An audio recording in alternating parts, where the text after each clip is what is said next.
everyone, welcome back to my channel. I hope you're all doing well out there. And today we're going to have some fun with an 80s action film starring Arnold Schwarzenegger. But before we get into it, do me a favor, like, comment, and subscribe.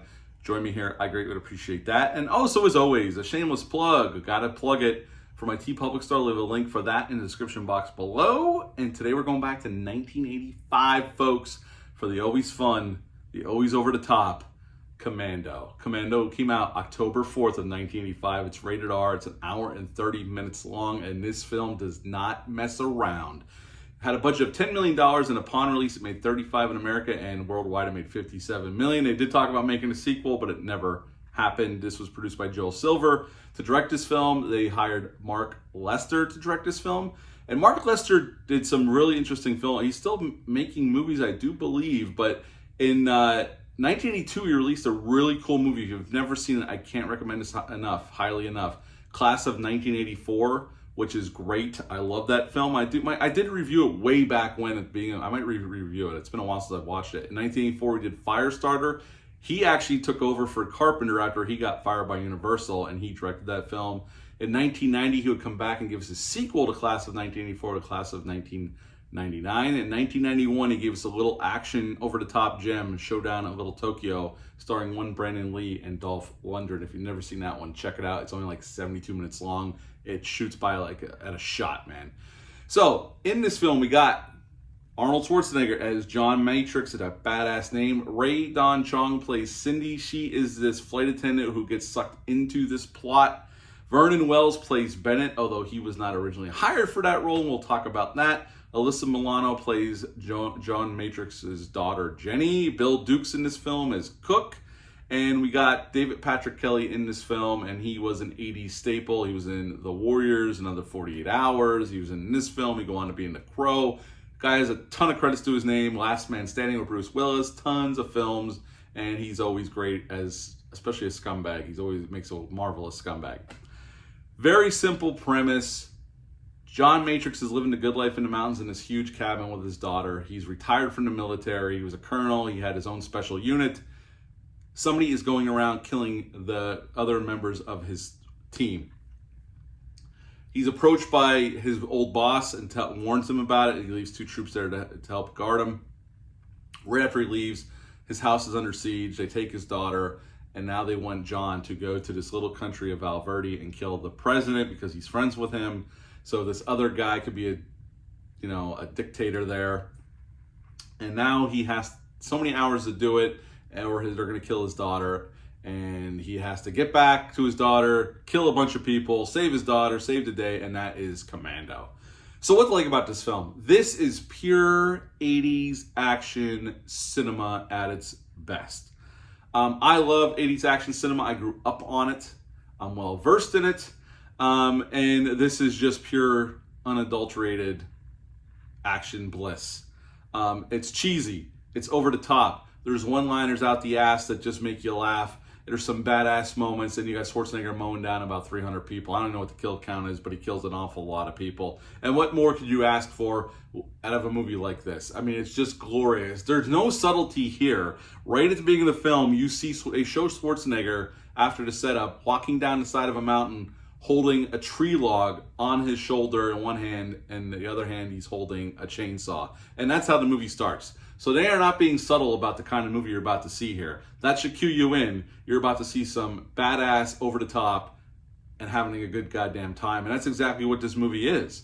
It's exactly what this movie is. There's nothing more. You're not asked to use your brain about this film. Nothing. You're just asked to sit back and then take it all in and just have a great time. And I did once again. This was one of the movies me and Dale _ from the Bat and Spider podcast watched on our movie night last week. And again, go over and check those guys out. They drop an episode every Thursday. Check them out on Apple's podcast and Spotify. Tell them I sent you. They're great guys, and they have a great podcast over there. And, that's what this movie gives you. It gives you Schwarzenegger being badass, saying badass one-liners, and just killing a bunch of guys. And I watch this movie at least once a year still, and I've seen it many, many, many times over the years, and I laugh at all the same one-liners, and I just have a blast with it. The cast is great here. Bill Duke is always great. I think Ray Dawn Chong plays off of Schwarzenegger beautifully for her role. Alyssa Milano's not really, she's fine as the daughter in distress. She's not, you only see her peppered throughout. She is, you know, the MacGuffin of why he has to get back and kill all these guys and get her back. And, you know, she does it well. She knew the assignment and she did it well for such a young actress at the time. The action's cool. I will say the action's not the best shot action.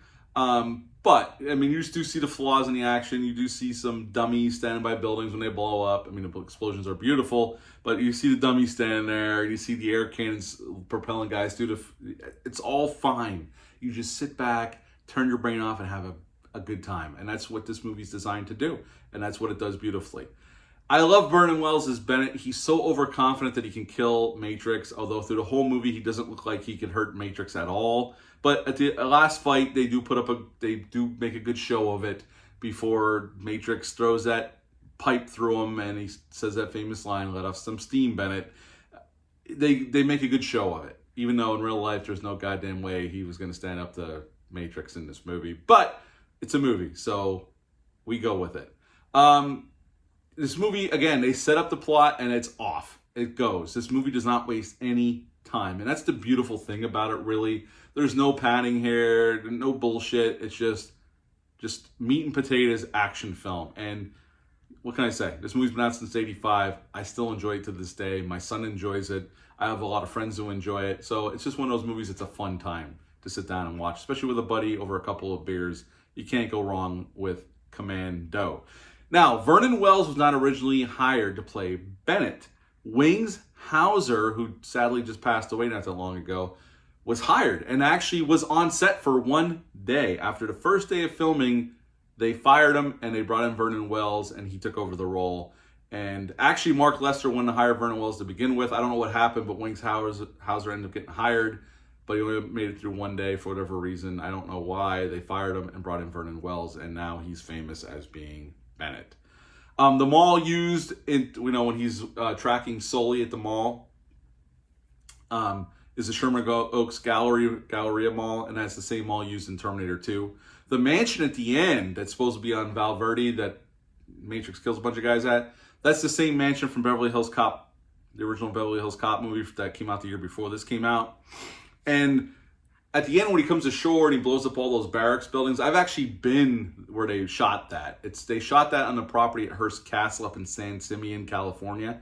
It's a beautiful area, but there's a lot of flat land leading up right before the ocean. That's where they built those and blew those up. I've actually been there many times when I lived out there. Very nice spot, and that's where they shot that part of the movie. At the end of the day, again, I'm not saying this is the greatest action film ever, but it's a very, very fun, turn your brain off, meat and potatoes, just sit back and watch Schwarzenegger mow down a bunch of guys. So for that alone, at the end of the day, I would give Commando an 8.5 out of 10. 8.5 out of 10 for Commando. Have you ever seen this bad boy? Leave a comment down below, let me know. Hit the thumbs up, hit the subscribe button, share this video. I greatly would appreciate that. That's it for this one, but until next time, bye.